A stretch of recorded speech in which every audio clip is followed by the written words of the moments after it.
Hi, I'm Doris Fishman, creator of Carousel. Uh, Today, I'm delighted to be your host because I can introduce you to people I admire.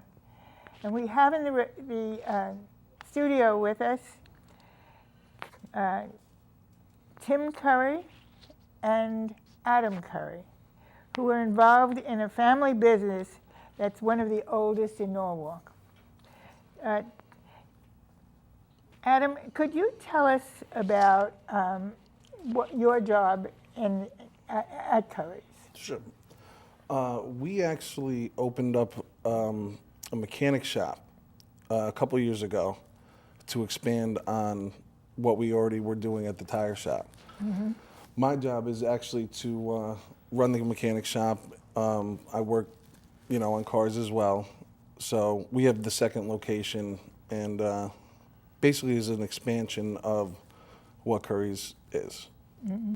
Basically, we do all the mechanic work there, all the engine, brake stuff, where the tire shop is strictly tires. Yeah. And I understand that you enjoy music. Could you tell how you got into that? Sure. Ever since I can remember, actually, my father's a drummer, mm-hmm. and he brought me up on bands like the Beatles, the Rolling mm-hmm. Stones, all the classic rock guys. And ever since I was a little kid, I would dress up like John Lennon or Paul McCartney and, mm-hmm. pretend to be them. And I loved music from, the first time I heard it. So I actually taught myself to play guitar at a young age and started writing my own songs and developing as much as I could. And then I went on and actually started studying with some local guitar teachers, and then actually went to school for it a little bit and studied at Legond Music School in New York. And kind of just kept growing and growing, and we got almost more serious and serious as time went on. It kind of started off as a fun thing to be in a band and to, mm-hmm. Just play music. And we went into the studio when I was a teenager and kind of recorded our first couple songs. And we actually, thought it sounded pretty good and kept going with it, and it kind of grew and grew. So it all started with this guy right here. Mm-hmm. And how did Adam's interest affect you? Well, I started playing when I was 13 years old, the drums. And, when I met my wife, I actually stopped taking lessons at the time. And as Adam got older and started writing these songs, he would come down at night, Mom, Dad, listen to this song that I wrote. And I'm sitting there and I'm listening to him and I'm saying to myself, this is pretty good stuff. So he was captain of the Fairfield Prep football team his senior year, and when he was finished with the season, I said to him, we're going to go into a recording studio, and we did that, and as Adam said, things just really started to, come out very well, and he started writing songs. I mean, they were flowing out of him, and it was just great stuff. And Adam has played with people who have played with Paul McCartney, Bob Dylan, Cher. I mean, some great people, and they loved what he did, and they loved his songwriting. So they jumped one by here, one there. They jumped on board and became part of the project. And Adam's got some great music out there, not me. Mm-hmm. Adam's got some great music out there. He's got about 40 songs on iTunes. Mm-hmm. And, he's a terrific writer. And we're actually thinking about doing a acoustic CD now mm-hmm. with Adam coming up in the next year. And what's an acoustic CD? What's the story? This here is my Motown band, okay? This is just recently at the Norwalk Oyster Festival. And I got going with this band about a year and a half ago, and the first person that I contacted was Bertilla Baker, who just a phenomenal singer. She's been on Broadway, sung all over the world with different people, and I met her through my old drum teacher. And the one thing I did need was you needed that really good female singer if you're going to have a Motown band, you know.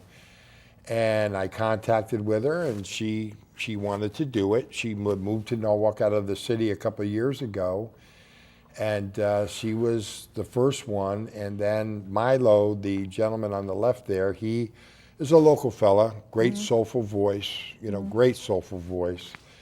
And then I met John Peters, the gentleman. He sang background for Bowser from Sha Na Na for 10 years. And he is just a tremendous background singer, got a great voice for lead vocals too. You know, he's great on stage. He knows how to, you know, he's been there doing it for many, many years. And then Denise Johnson came in, and she is just the, you know, the Aretha Franklin, the Michael Jackson of the bands, you know. And we've just, a new person has come in, a new female vocalist, Sheila Fabrizio, who's been around the scene for 25 years singing and whatnot. And, you know, I put this band together, and I never expected the expectations to go where it's going today. I mean, that's part of the reason why we're here today, you know. But it all started, you know, and just the great horn players, guitar players, people who have just gotten involved because the talent there is just phenomenal, you know. And we did our first show at Currie Tire. It was the starting of our 85th year, July 1st, 2013.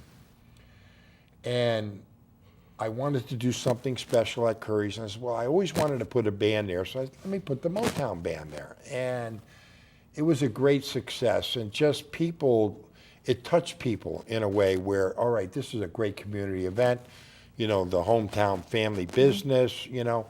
And we had about 400 people show up the first time. And people were calling me and coming by, and, oh, you have to do it again. It was great. And, you know, people are dancing in the streets and just having a ball, you know.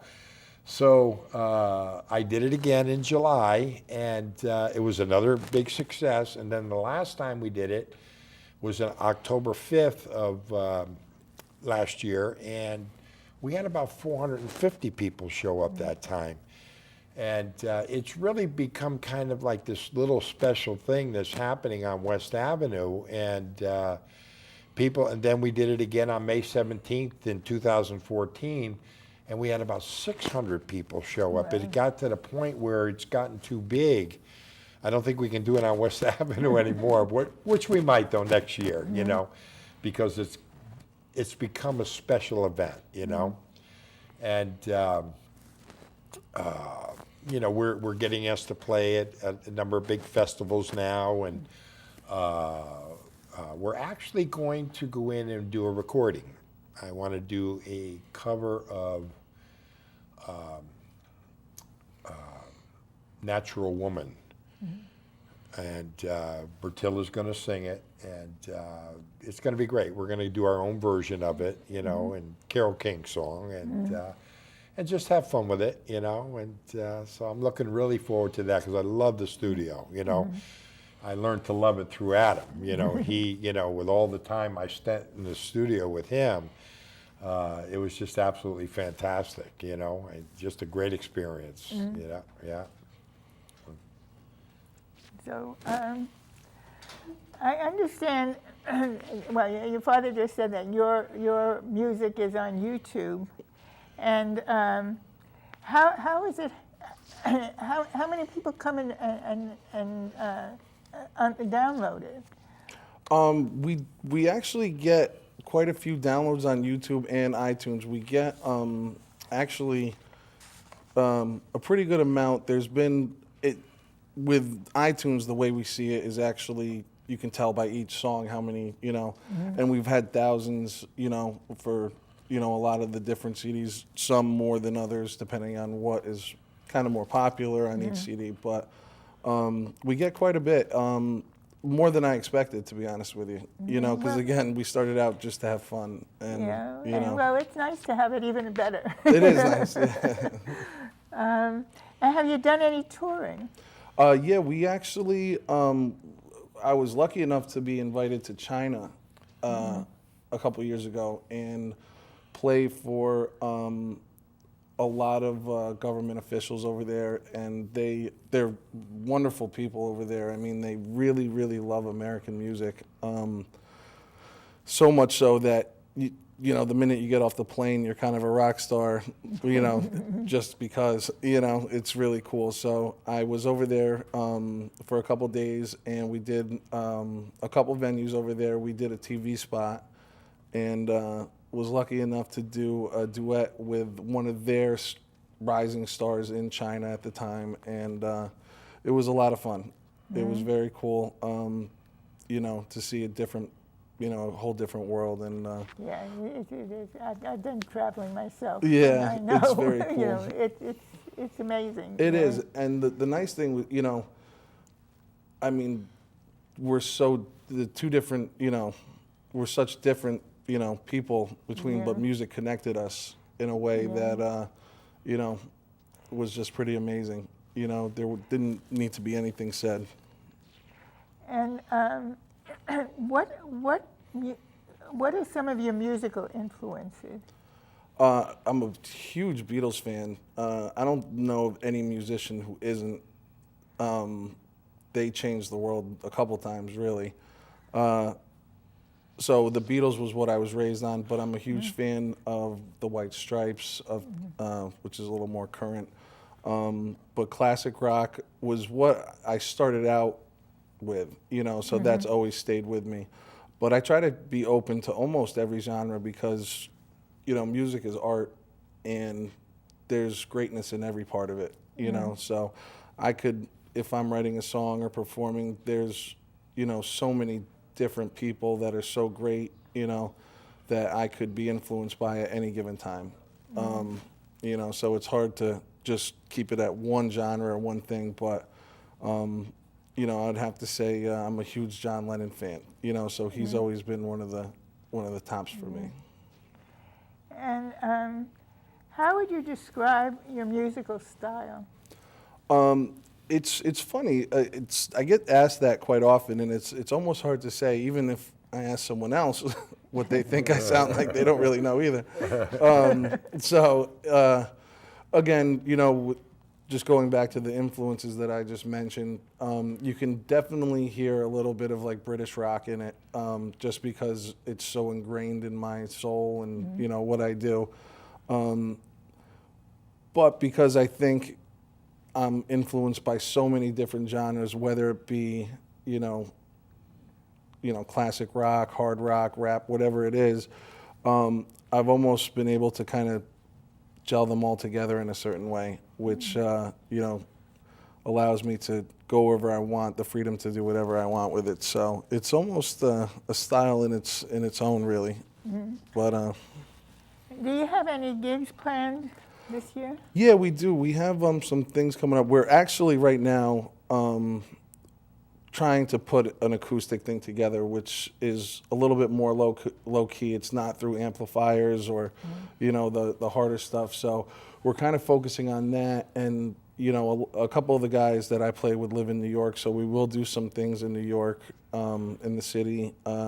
We like to stick with the festivals as well, as much as possible, because they can kind of give you the freedom to do more of the original stuff than sticking with the covers that you would maybe more at a bar thing. But we're definitely going to be going into the studio and doing some of the newer stuff. And as soon as that's done, which can take a little while, we'll be back out, in full swing.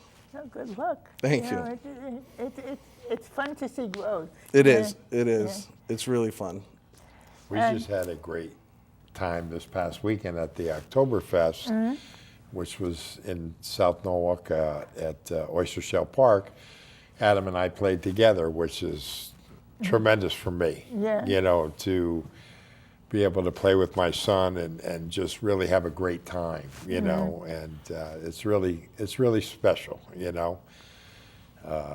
I really, really enjoyed it. Always have. You know, I was with him every step of the way, right, at the studio. Absolutely. Yeah. You know, and just, we had a great time, you know, doing the things. And the one thing that I love about music is that it's there forever now, you know. And when we did Adam's first CD, the very first drum track, I did it. The very first day we went into the studio, and we kept that drum track and we put it on the original recording. So someday when Adam has kids or even his grandkids, he can say, that's me and my dad the very first day, you know. And it's, you know, very meaningful. Yes. Yeah.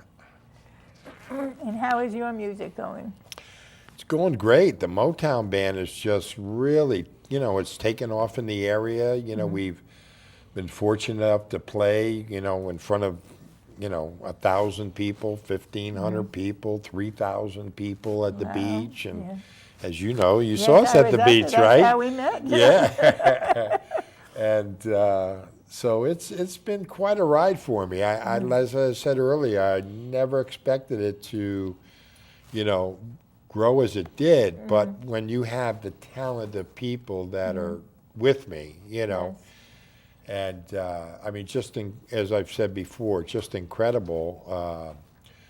You know, so it's Motown, you know, and there's bands or a lot of bands around that touch on Motown, but we're, you know, say 95% Motown with a little soul in between, you know, and so it's really something special, and they all like that. All the members of the band, you know, they like that we're doing something a little special, you know, and obviously the people do too, you know. Of course they come. Yeah, they come. They come to watch us play. Yeah, so, and I enjoy, one thing that I've always enjoyed as I've worked with Adam for many years, you know, was I love the promotion end of things. I love to promote, and it's so gratifying to put a show together and 300 people show up or 500 people show up, you know, and they're coming there to watch you play and really enjoying what you're doing, you know. With Adam, I mean, you know, Adam was an original artist, and we've had 250, 300 people come to watch him play in the local area, in a local scene, which is a lot for an original artist, you know. And so I love that, you know. I really enjoy promoting, and I handle all of it for the band, you know, and I did for Adam, and I'm looking forward to doing it again, you know, for Adam. Well, there'll be a time. Yeah, definitely. He's got some really nice acoustic songs, you know, and I'm really looking forward to that, you know. Yeah. So what do you see in the future? What do I see Well, in what the do you hope future? for? What do I hope for?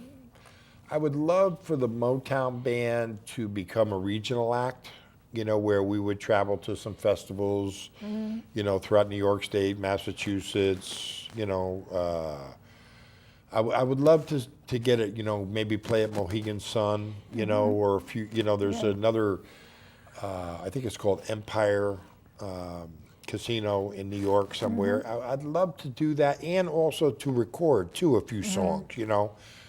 I love the recording aspect of it, you know, and I you know, learned to love it through Adam, you know. I mean, I loved every minute of it, and you know, I would like to see us get to that point there, you know, and hopefully we will, you know. And it's, you know, what's good about it too, what I really enjoy, which this totally blindsided me, when we started doing the shows at Currie's, it helped business a lot. And it made us stand out in the community, because we were doing this for free. I mean, we were putting on these shows for free. I wasn't charging people to try to make money or anything, you know. And people love that. You know, they love the whole community thing that goes on with it, you know, and that's really, I enjoy that very much, you know. Well, it's a sense of belonging. It is. I mean, it's just incredible. And, you know, it was so funny, you know, they're building up right next door to us, they're building these 5-story apartment buildings. And the last time we played, every single, Window. what do you call it? Patio, whatever, right, was filled up with people from there watching us play down on West It's Avenue. your audience. Yeah, no, it was really, really, really cool, you know, really, really cool. And what are you looking up? I mean, what do you see for your future? Well, you know, I definitely, for me, music's always been about the fun of it. I never really did anything, you know, to only make money doing it or to, you know, so once the fun stops, you know, it's not even worth doing it anymore to me. So as long as I can keep playing and keep, you know, writing music, you know, I'll do it wherever I can, you know, whether it be on a street corner or in an arena somewhere, you know, so I'm happy wherever I am, you know. As long as the music's with you. Exactly. That's what, that's all that really matters. So, you know, I just go where the wind takes me, you know, wherever I can. So, and then I do enjoy the mechanic side of things with the shop, and I love that as well. So, you know, I'm very blessed to be able to do two things that I enjoy, and, you know, never work a day in my life because of that, you know, so. That's great. So,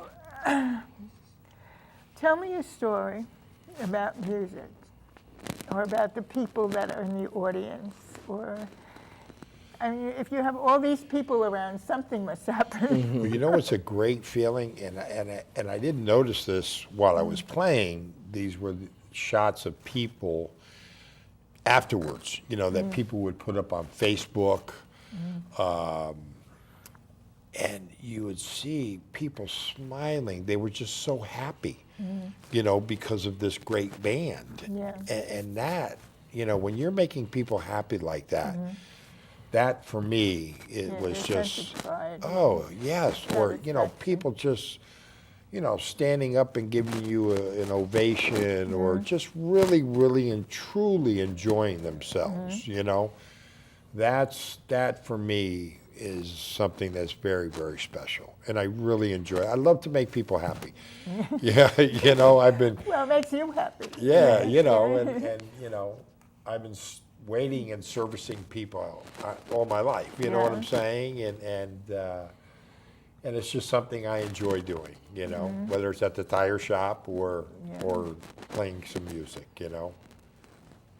So, tell me a story. A story? A story about what you like, or, I mean, you're telling me some stories. Tell me another. Tell you another story. Or it could be Adam, too. I'm going to tell you a story about Adam. Okay.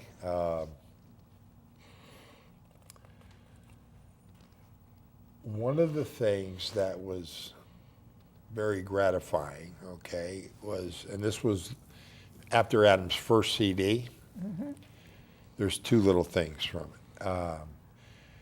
I had met this promoter from Costa Rica, and I was able to get him. I met him in Miami when I was on vacation. He was going to be at a big festival down there, and I gave him this song called I Think of You, which was Adam's, what we feel was his first, you know, really good radio song. And he brought it back to Costa Rica, and he got it on San Jose, is the city, the capital in Costa Rica. And on 102.3, if I remember correctly, was the radio station. I Think of You was in the top 10 most requested songs played 10 weeks in a row. That's Right? terrific, Oh, yeah. I mean, that was so special to be able to, you know, because it's so hard to get on radio. I mean, it's very difficult. And it was so funny. We have a few, at that time we have a few fellows from Costa Rica working from us. and their families would call them up and this and that, and they're hearing Adam Currie, and they're working for our family, and they're like, you know Adam, you know. I mean, it was such a a great thing, you know, and they were, oh yeah, it was really really awesome. And the second thing was. We did a cover. Adam came up with a version of John Lennon's "Dear Prudence," which actually probably has been the #1 download, right? Yeah, I would say so. For sure. It's just an incredible version. It really came out fantastically, you know. And as Adam is a huge Lennon fan, I was always a huge Beatle fan, and and a big John Lennon fan, and. It was special, you know, when we finished that song. It was really special, and we even play it today. We played it on Sunday, right, Adam? Yeah, we played it on Sunday, yes, yeah. And he came up with a certain lick, guitar lick. I came up with a certain drum lick, and the producer came up with a certain bass lick, and it just really, it was good. It was very special, very special, yeah. So there's a couple of stories about Adam. Yeah. Well, if you have anything more to say, now is the time to say it, because we're almost out of time. We're almost out of time. Okay. Go ahead, Adam. You finish us up here. One of the things just a story that I had in mind. I thought it was funny when you had brought up the music going to Costa Rica.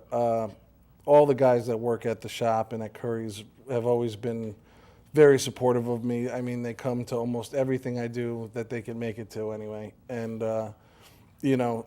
it's like a big family down there, so it's really great. And, some of the guys don't really know classic rock or American classic rock that well. And one of the songs we used to play all the time was Sweet Home Alabama by Leonard Skinner. And, it's just kind of one of those songs that everybody knows. The minute you hear the guitar, you know exactly what song it is, and it's a lot of fun. And, everybody always gets into it. And they became very, accustomed to hearing me play it. And, they had known that we'd been on the radio in Costa Rica quite a bit and had some success doing that. And one day at the shop, everybody was sitting down for lunch, and Sweet Home Alabama came on the radio, Leonard Skinner's version.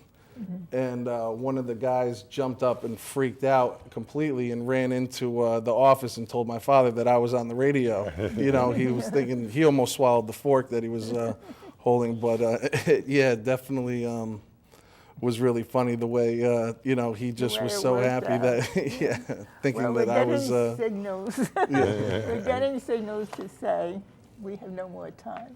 Okay. And it's been a pleasure being with both of you. It has been a pleasure. Shake It really your has. hand, because it was my pleasure. Thank you so much Nice for choice. having us. Thank you This is a so lot of much fun. for having us on this program. Okay.